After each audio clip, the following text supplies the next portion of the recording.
Assalamualaikum warahmatullahi wabarakatuh. Alhamdulillahirabbil alamin wassalatu wassalamu ala asrofil anbiya wal mursalin wa ala Muhammad wa ala alihi wa ashabihi ajmain. Amma ba'du. Segala puji bagi Allah yang rahmat dan nikmatnya hingga detik ini kita rasakan, kita gunakan bagi kemanfaatan hidup kita. Salawat dan salam marilah senantiasa kita sampaikan kepada Rasulullah, kepada keluarganya, para sahabat, dan tentu saja kepada penerus perjuangan beliau. Sobat-sobat, bersama lagi dengan saya di channel saya, channel Endang Jaya Putra, channel dakwah dan pendidikan.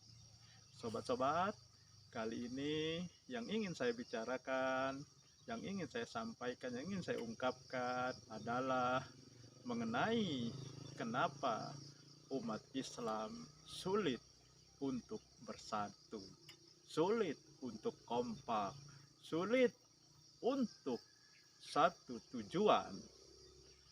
Nah, itulah yang ingin saya bicarakan sobat-sobat. Akan tetapi seperti biasa, bagi sobat-sobat yang belum melaksanakan subscribe-nya di channel saya, silahkan melaksanakan subscribe-nya, tekan subscribe warna merah, bunyikan loncengnya, jangan lupa like dan share-nya. Baiklah sobat-sobat, ternyata kenapa umat Islam sulit sekali untuk bersatu dalam mencapai satu tujuan. Bahkan mereka terpecah belah menjadi bergolong-golongan, berkelompok, dan terpecah juga dalam partai-partai, dalam organisasi-organisasi yang kesemuanya akhirnya mementingkan kepentingan organisasi, golongan, kelompok dan mereka sendiri. Ternyata sobat-sobat ada 4 hal. Yang pertama adalah egoisme para pemimpinnya. Karena para pemimpinnya merasa bahwa dia sudah banyak pengikutnya, dan dengan gaya dia, dengan pemahaman dia mengenai Islam banyak diikuti, akhirnya dia merasa apa yang Tingkat baterai ada di 88%. kelompoknya, ada di golongannya, ada di organisasinya adalah yang paling benar. Padahal di surat An-Nisa ayat 59 Allah menyampaikan, surat tersebut Allah mengatakan, taatilah Allah, taatilah Rasul dan pemimpin di antara kamu. Tetapi jika kamu berselisih pada satu hal, pada satu pendapat, kembalikan kepada Allah dan Rasul-Nya. Artinya ketaatan mutlak bukan pada pemimpin. Ketaatan mutlak adalah pada Allah dan Rasul-Nya. Dan yang kedua adalah fanatik golongan, fanatik mazhab, sehingga merasa apa yang ada di mazhabnya, yang ada di golongannya, itulah yang paling benar, yang lain salah. Sehingga dia tidak membuka diri untuk mempelajari selain dari pemahaman kelompok dan golongannya. Dan ini diancam oleh Rasulullah, diancam oleh Allah dalam salah satu suratnya.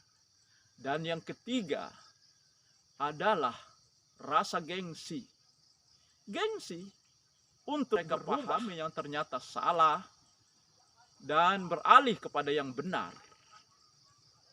Akhirnya mereka tetap pada kesalahannya, padahal dia tahu dia itu salah.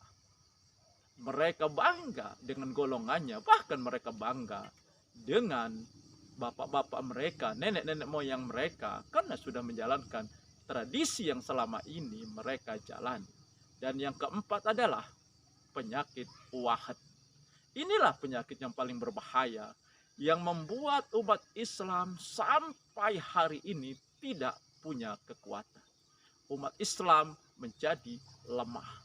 Meskipun banyak organisasi-organisasi Islam yang besar, yang mendunia, akan tetapi secara global umat Islam dalam kondisi keterpurukan karena penyakit wahan. Apakah penyakit wahan? Penyakit cinta dunia dan takut mati.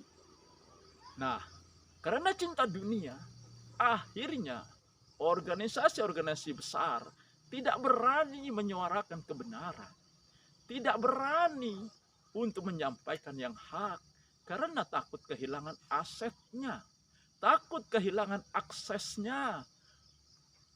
Inilah yang menyebabkan Rasulullah pernah mengatakan, nanti kamu seperti makanan yang akan diperebutkan ke sana kemari.